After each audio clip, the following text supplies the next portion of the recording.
অশান্তি। সুশান্ত মিদ্যা তার ভাইপোকে খুন করা হয়েছে, কমপ্লিটলি খুন। মিসিং ছিল একদিন এবং তুলে নিয়ে গিয়ে খুন করেছে দীনবন্ধু ধনঞ্জয় মিদ্যা। আমি একদম তরুণ তাজা যুবক ছেলে, এটাতে একটাই উদ্দেশ্য, ভারতীয় জনতা পার্টির কার্যকর্তা কর্মীদেরকে ভয় দেখানো, যে আবার বিজয় ভূঁইয়ার মতো খুনের রাজনীতি আমরা আমদানি করলাম। তোমরা সবাই খুনি তৃণমূলের সঙ্গে থাকো, চোর তৃণমূলের সঙ্গে থাকো, কেউ আমাদের বাইরে যাবে না, তাহলে তোমাদের বাড়ির লোকেরও পরিণতি এটা হতে পারে। এটা কমপ্লিটলি মার্ডার। এবং আমরা ধন্যবাদ জানাই মহামান্য কলকাতা আদালত তার পরিবারের আবেদনে প্রাথমিকভাবে ছাড়া দিয়েছেন এবং উনি কোর্ট একটা অবজারভেশনও দিয়েছে। প্রকৃত পোস্টমর্টম যদি হয়, শরীরে এতগুলি আঘাতের চিহ্ন রয়েছে এবং যেভাবে পা ঠেকে আছে, বড় যে ঝুলছে, একটা সাধারণ লোকেরও ওই ছবি দেখলে পরিষ্কারভাবে সে বলে দিতে পারবে যে এটা আত্মহত্যা নয়, এটা হত্যা। এবং পুলিশ যদি মিসিং ডায়েরি করার পরে দ্রুততার সঙ্গে হস্তক্ষেপ করত, এই জিনিস হতো না। এই জেলার বর্তমান যিনি এসপি আছেন, তিনি ভাইপোর অফিসের ইনস্ট্রাকশন এবং মমতা ব্যানার্জিকে খুশি করা ছাড়া অন্য কোনো কাজ করেন না। আপনি লক্ষ্য করবেন নির্বাচন বিধি চলাকালীন কালকে সরাসরি মমতা ব্যানার্জির সঙ্গে রাজনৈতিক কর্মসূচিতে পাশে পাশে হেঁটেছেন, যার ভিডিও ফটো দিয়ে ইলেকশন কমিশনকে আমরা এই এসপির বিরুদ্ধে কমপ্লেনও আজকে করার ব্যবস্থা নিচ্ছি। এবং ময়নাতে বিজয় ভূঁইয়ার খুনের জন্য যে এনআইএ তদন্তের নির্দেশ হয়েছে, সেই নির্দেশ থেকেই কিন্তু আতঙ্কিত হয়ে এই খুন করা হয়েছে বলে আমরা দাবি করছি। এবং আমরা প্রকৃত পোস্টমর্টম কোনো কেন্দ্রীয় হসপিটালে দাবি করছি, 1, 2 আমরা এটা সিবিআই ইনভেস্টিগেশনের দাবি করছি। আর ইতিমধ্যে বিজয় ভূঁইয়ার হত্যার কেসটিতে এনআইএ 65 জনের নামে এফআইআর স্টার্ট করেছে আর পুলিশকে কেস রেকর্ড দেওয়ার জন্য চিঠিও পাঠিয়েছে। আমি তৃণমূলের খুনিদেরকে সতর্ক করছি, একজনও কিন্তু ছাড় পাবে না। প্রত্যেকের অবস্থা শাহজাহানের থেকেও খারাপ হবে। তাই আপনারা ভাবছেন এই শান্তিপূর্ণ উপায়ে পূর্ব মেদিনীপুর জেলায় যে গণতান্ত্রিক বাতাবরণ আছে, খুনের রাজনীতি করে আপনারা এটা বন্ধ করবেন।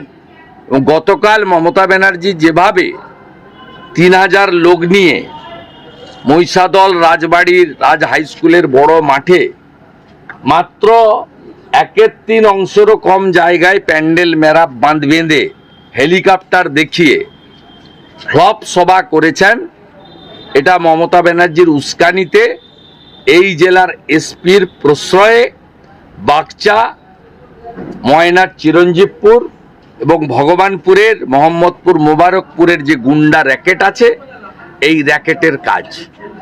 আমরা এটা নিয়ে আন্দোলনেও নামছি। আজ বিকেলে ময়নার সর্বত্র প্রতিবাদ মিছিল, ধিক্কার মিছিল হবে। আগামীকাল বাগচা চলো, আমাদের জেলা সভানেত্রী তাপসী মণ্ডল, রাজ্য সম্পাদক বিধায়ক অশোক দিন্দা, মান্যবর প্রার্থী অভিজিৎ গাঙ্গুলি আগামীকাল বাগচাতে উপস্থিত থাকবেন। পোস্টমর্টম হয়ে দেহ এলে বাড়িতে আমি নিজেও যাব এবং বিষয়টা আমরা সম্মিলিতভাবে দেখব। বোমা টোমা পাওয়া গেছে, এই ভোটের সময় যদি এই ধরনের বারবার দেখা যায়, বোমা, গুলি, মস্তান পুলিশ ছাড়া তৃণমূলের সঙ্গে জনগণ নেই, এমনকি সংখ্যালঘুরাও নেই। তারা বীরভূমের বিজেপি প্রার্থী দেবাশিস ধরের মনোনয়ন বাতিল হয়েছে। বাতিল মমতা ব্যানার্জি তার দলদাস প্রশাসনকে দিয়ে করেছেন।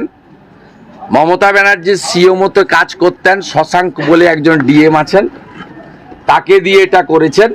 আমাদের প্রার্থী আদালতে যাচ্ছে, 1 নম্বর। দ্বিতীয়, দুদিন আগেই মমতা ব্যানার্জির ঘনিষ্ঠ বৃত্ত থেকে আমাকে খবরটা দেওয়া হয় যে ওর নমিনেশন বাতিল করার জন্য পিসি ভাইপো ওই ডিএমকে নিয়ে সব চক্রান্ত করে ফেলেছেন।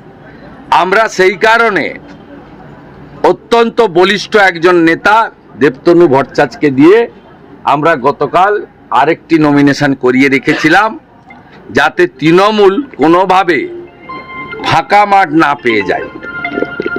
আর মানুষ ভোট পদ্ম ফুলে দেবে, নরেন্দ্র মোদী সব জায়গার প্রার্থী, চিন্তার কোনো কারণ নেই। ঠগি পিসির সঙ্গে বিশ্বের লোকপ্রিয় নেতা রাষ্ট্রপুরুষ নরেন্দ্র মোদীজির লড়াই।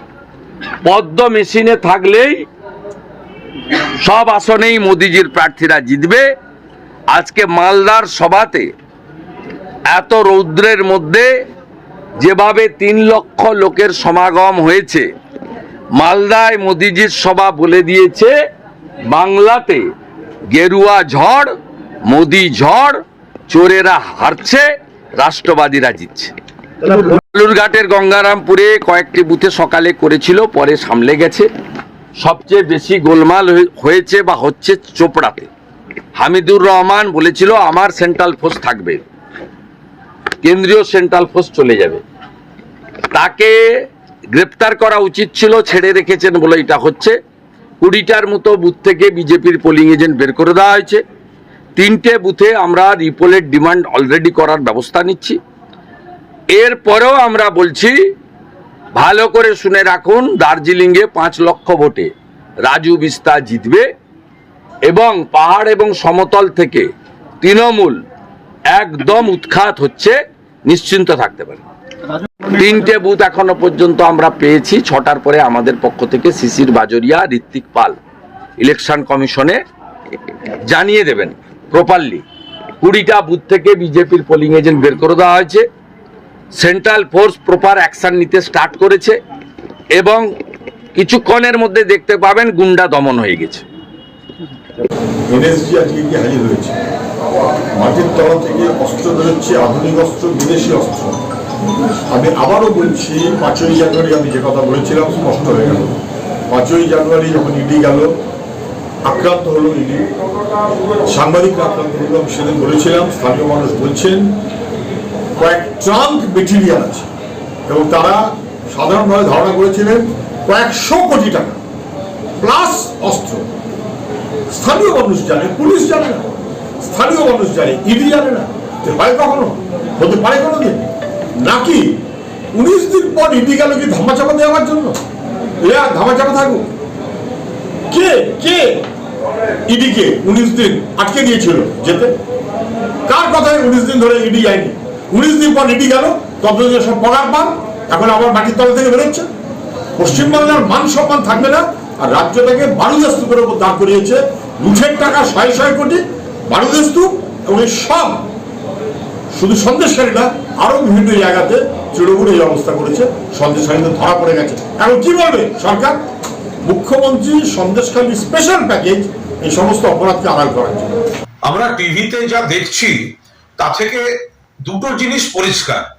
প্রথম দফার ভোটে কেন্দ্রের এক রাষ্ট্রমন্ত্রী হেরে গেছেন, আর দ্বিতীয় দফার ভোটে বিজেপির রাজ্য সভাপতি হেরে গিয়েছেন।